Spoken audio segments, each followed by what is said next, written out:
with Jerry up at the Port Congress. We thought we'd have Susan join us, but I didn't want to make her take those nasty roads into town, so she's visiting with us on the telephone. You're still there, right, Susan? I sure am. Oh, thank heavens. How was the travel on the roads this morning? You know, I was expecting it to be a whole lot worse, but Rice County does a great job of clearing the roads, and it was okay. It's starting to melt out there. I think that it'll be pretty solid, pretty easy traffic, certainly by midday. Yeah, I did understand closing school, but then I don't make those decisions. All of the games, by the way, have been postponed here in Faribault, BA as well. I just looked at that on the athletic calendar. So, Susan, I know you have a special program tonight you'd like to plug before we talk about Ralph Waldo Emerson. You bet, absolutely.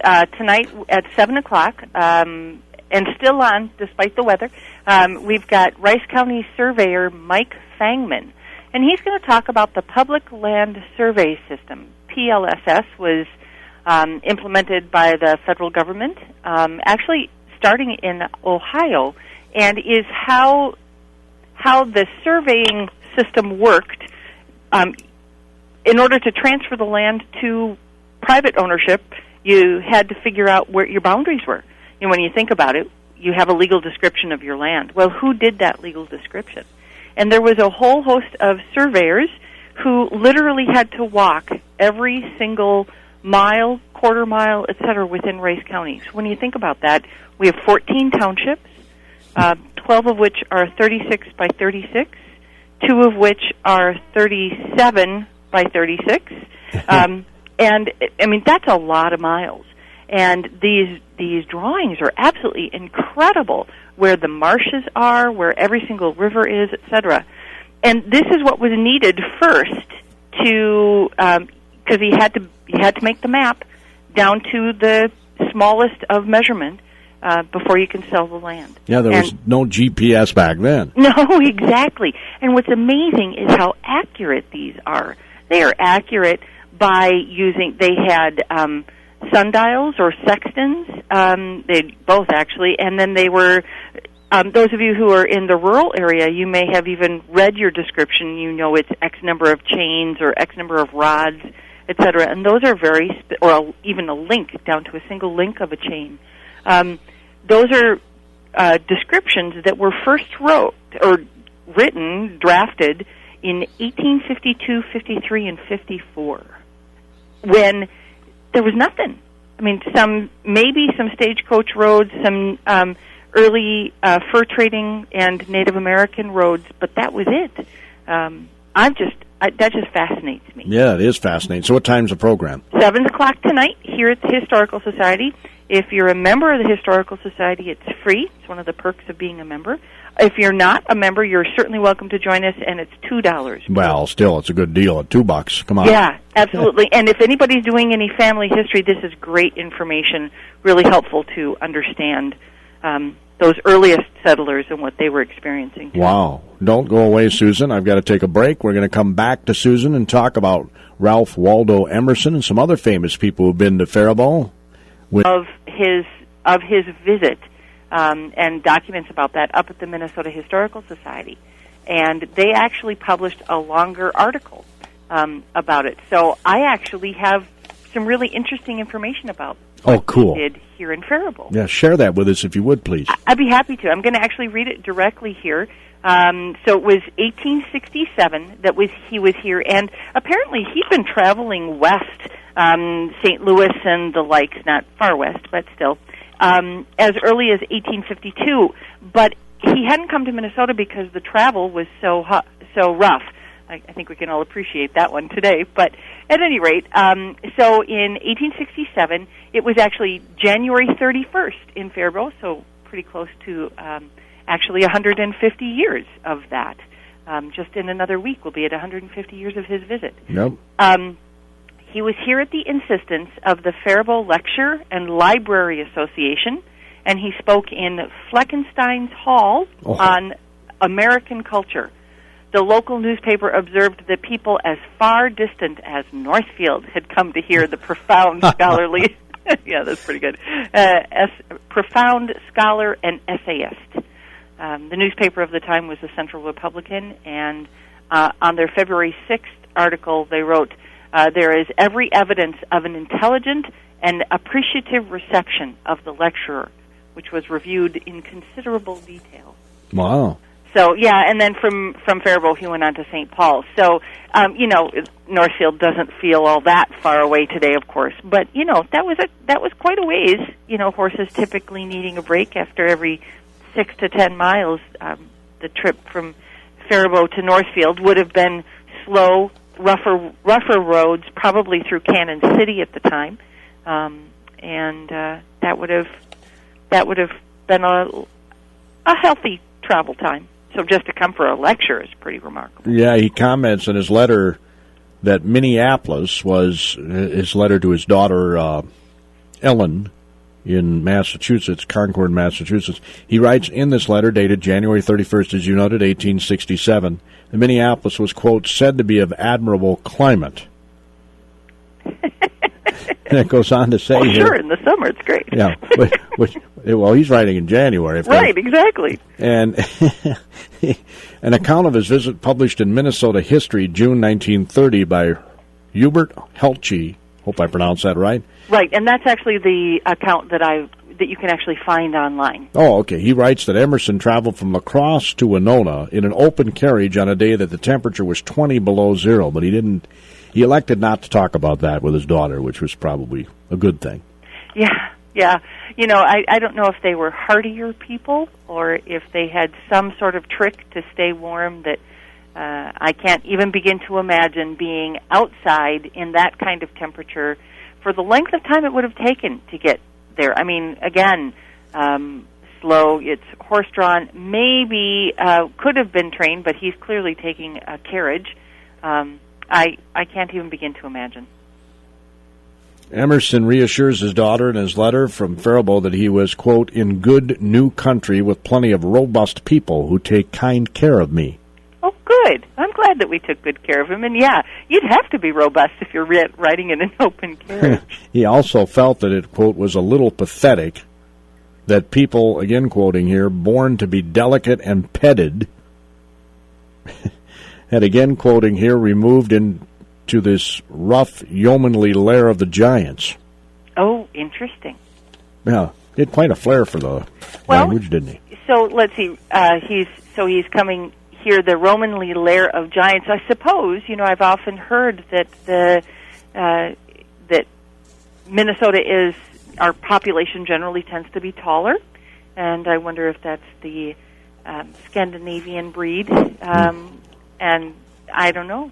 Is that what they mean, or do they just mean that working the land means a sturdy stock of folks? Yeah, I don't know. Maybe they had to have a extra layer of thickness to get through the winter. Yeah, there you go. The next day, he writes in St. Paul that he met with his cousin Hannah Ladd Meyer and her children in Northfield. Oh, fun. And he wrote, quote, that Hannah was as good and almost as handsome as in her youth. Oh, well, lovely. And her last name was what? Meyer, M-E-Y-E-R. Hannah Ladd with 2 D's, Meyer, M-E-Y-E-R. Fun. This is just fascinating. You were telling me that there's more famous people that have been here. Mark Twain? Mark Twain was here. It's that same Rice County or Faribault Lecturers Association. It was really quite the place to be, and he came, actually, as I understand, at least twice. Both one as a lecturer and one as a presenter. Well, I wonder why we ever ended that association. It sounds like it was very interesting. Yeah, I agree. We have had in town, in Faribault here, Alexander Graham Bell has been here a couple of times. He was very active in the deaf education community, and so there were several sort of national conventions and gatherings that had been held here at the deaf school, and he was here. The deaf community, they call him AGB. Alexander Graham Bell was here. In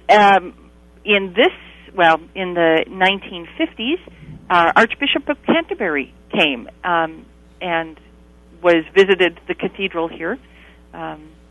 Hillary Clinton was here. Oh, yeah, I remember that. Yeah, I covered that. Of course, if you extend to the whole county, the King and Queen of Norway and so on have visited many times. Yep, St. Olaf. St. Olaf, yep. And we've had some presidential visits. In fact, don't I recall that there's actually a photograph of a president standing on a train with your call letters? Well, that's Harry Truman, yeah. Yep, absolutely. And that's I think that a photo of that actually is in your lobby area. And Dwight D. Eisenhower was up at Carleton, had a right. packed. That's the only time that stadium's been packed. Yeah, exactly. Humphrey, Vice President Humphrey was here. This is, he's of course a Minnesotan, but he was vice president at the time that he visited. Oh, sure, many times. Walter Mondale, I'm sure. Jimmy Carter, I've spoken to him twice. He's been to St. Olaf. Yeah, exactly. Great guy. I mean, he, you wouldn't even know he was an ex-president. He's about as humble as they get. And then Bill Clinton gave a address at Carleton. In 2000, I was able to see that one. That was great. And so, stepping away from presidents, last Saturday we had a great turnout for our Rice County bands and venues meeting that we had. It was really fabulous. Fantastic. And while I was there, one of the stories that came out that I hadn't known about, maybe others had, but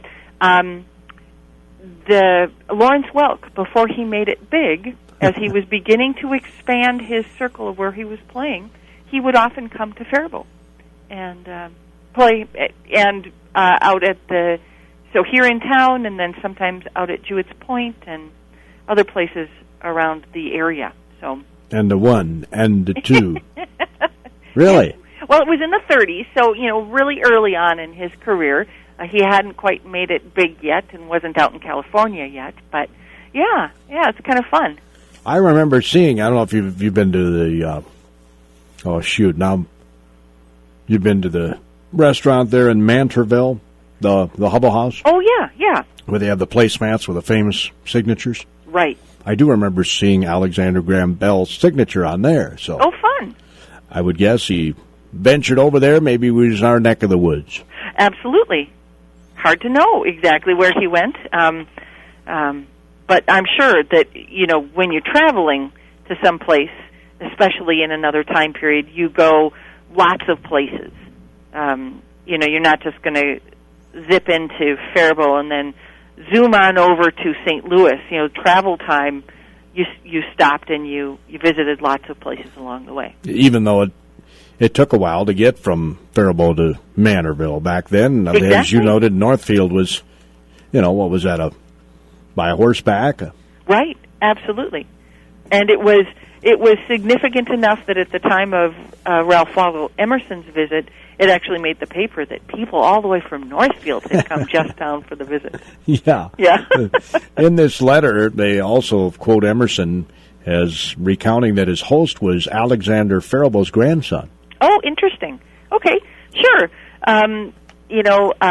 Alexander was born in 1806, and so his first son, his oldest son, George, got married in 1850. So he had a daughter who had gotten married a few years earlier than that, but she didn't have children.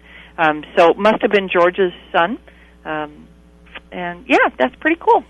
That the grandson had taken Emerson to visit 8 Sioux teepees. Sure. That would have been easy to do. Most of them would have been living on Alexander Faribault's land. Which was right by town, right on the outskirts of town. I've seen pictures of that before. Mm-hmm. Yep. He noted that the small village included only older men, women, and children, that the warriors had been, quote, removed to Nebraska. Yeah, that's not entirely correct, but that's okay. So there was, I think of Teo B., for example, who we Faribault knows fairly well, or knows of Teo B. He was a young man at the time, and he would have been there. He would have been in his 40s, I think, although maybe that's old at the time period. Yeah, when you think about it, 40 was old back then. Yeah. He said Faribault spoke, quote, Indian. Sure, Dakota. That would have been his first language. His mom was Dakota. Yep, had visited the tents, and in one had listened to 2 girls, quote, sing quite prettily, it says here. That's what he said. That's great. So after the U.S.-Dakota conflict in 1862, there were a number of Dakota who had been, who had actually actively been protecting the settlers, and they were actually thanked for their service and given the chance to have land, but it wasn't safe for them to be anywhere in the state of Minnesota because it was the community, the state was angry. And Bishop Whipple and Alexander Faribault agreed to protect them. And so after the 1862 conflict, about 80 folks came and lived here in Faribault, and they lived actually on his land. So they were actually living on Alexander Faribault's land. And at the time, it would have been land at where the blind school is now. Oh, okay. So he had about 250 acres of farmland over there, and that's where they lived. So, they would have been, Teepee Tonka Park. That's why the name. I'll be darned. Yeah. He goes on to write in his letter that young Faribault was three-quarters Indian himself, had gone to school in Montreal, and was, quote, as handsome and as accurately dressed and did the honors as gracefully as any youth from New York could be or do. So that would have been Alexander's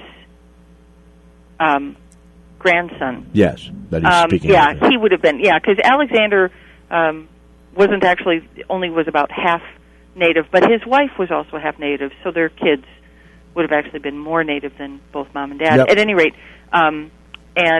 Alexander did not get educated in Montreal. No, they're talking about the grandson. Right. Gone to school in Montreal. Okay, cool. Emerson was disappointed that light in the teepees was provided not by burning pine knots or birch bark, but by kerosene lamps. Oh. He concluded I inquired whether I could see such another Indian picture between that spot and Boston, and I was assured I could not. No, not by 67. Isn't that something? Yeah. He called St. Paul a proud, new, thriving town of 12 to 15,000 people, with handsome buildings and fine banks. He was escorted by the governor there. That's great. Visited our state capitol. Yeah. Which was very young at the time. Right, for sure. Yeah, we wouldn't have even been, we would have just been 9 years old as a state in 67. He was most struck by the fact that Governor Marshall was Swedenborgian by religion, it says here, a subject in which they conversed quite a bit. Huh. Interesting. So you can find that letter? I would assume so. David C. Smith wrote this, Minneapolis. Really neat. Q.com. Cool. That'd be really neat. Yeah. I'd like to read what some of the other folks, like Mark Twain, had to say about us. That would be neat. I've never found anything written by him about his visit, just about his visit, written from reporters. But that sure would be neat. And, one of the things that I like is that somebody called this to your attention.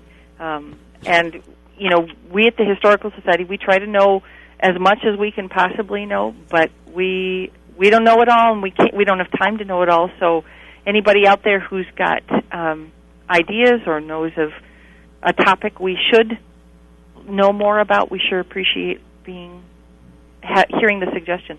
Yeah, he says here, I do not wish to sow seeds of strife in these troubled times, but I am only here as a chronicler, and am compelled to... Oh, okay, I'm sorry, that's not him. Oh. That's Mr. Smith. Sure. Oh, my. Yeah. Let's see here. I'm perusing further down to see... Oh, wow, he went... he had purchased some land in Wisconsin in 1856, it says here. Okay. So I don't know if that's why he was out this way or not. I think so. Again, he had been traveling west sooner than that, but hadn't made it into Minnesota yet because it was too rugged. It is fascinating to read some of this stuff, isn't it? It really is. And I so appreciate the Minnesota Historical Society for saving things and other folks for doing that, because we wouldn't know. We wouldn't have any idea what the experience was like in the past. I can't even imagine traveling in carriage and horseback and weather like we had last evening, the freezing rain and everything. No, me either. There's no place I would have needed to be that I needed to be there that bad in order to travel last night, for sure. Emerson's traveling companion from Faribault to St. Paul was Wisconsin Congressman, future Governor, famous Miller, C.C. Washburn. Oh, neat. He ate Sunday dinner in Minneapolis with C.C.'s younger brother and future Minnesota Senator William Drew Washburn. Okay. He also visited another cousin while there, Phoebe Chamberlain, who we had not seen in 30 years, it says here. Huh. He lectured twice in Minneapolis. All right. Did he lecture? Does it say what he talked about? Let's see here. Notes that the only local newspaper coverage of the first Minneapolis lecture cited the time and the place and a large and attentive audience, and concluded lack of space forbids comment. Oh. How's that for an article? Yeah. His second lecture ended with this. So great was the rush of people that scores were unable to obtain admission, among whom one of them was this writer. He never got to the lecture. Isn't that awesome? So, anyway, I think Susan's gone. Somehow she left us. So, we only have a couple minutes left in the show. Again, we appreciate Susan for taking time out of her busy schedule to be with us. Sam Oak, I had contacted yesterday after the third annual MLK Day breakfast out at South Central College. Obviously, I couldn't be there because we were doing AM Minnesota with Ruth Hickey. So I asked Sam if he could come on and talk a little bit about some of the events that happened on Monday, and, of course, talk about the things that the Faribault Diversity Coalition does. He could not be with us today. He had a meeting. So he did agree to come sometime in the future, and I'm going to see if we can get him on maybe this Friday's show. I'll be emailing him after we get done with the program here to try and set up a date. Well, actually, there's no school today, is there? Anyway, hopefully he reads his email when he's not at work. So tomorrow, Jerry is from Pork Congress at the Minneapolis Convention Center. He'll be joining us from the Minneapolis Convention Center tomorrow. That'll be an interesting show. John Fossum's with us on Thursday. That's a reschedulement of a show that was going to be last Friday, but John, you might recall, was a bit under the weather. We're going to talk about orders for protection and harassment restraining orders. Going to get some details, become educated about that with our Rice County attorney on Thursday's AM Minnesota show. Next Monday, by the way, folks will be in talking about the January thaw at the Paradise. What's new in Northfield topic comes up next Wednesday because it's already the end of January next week. Isn't that amazing?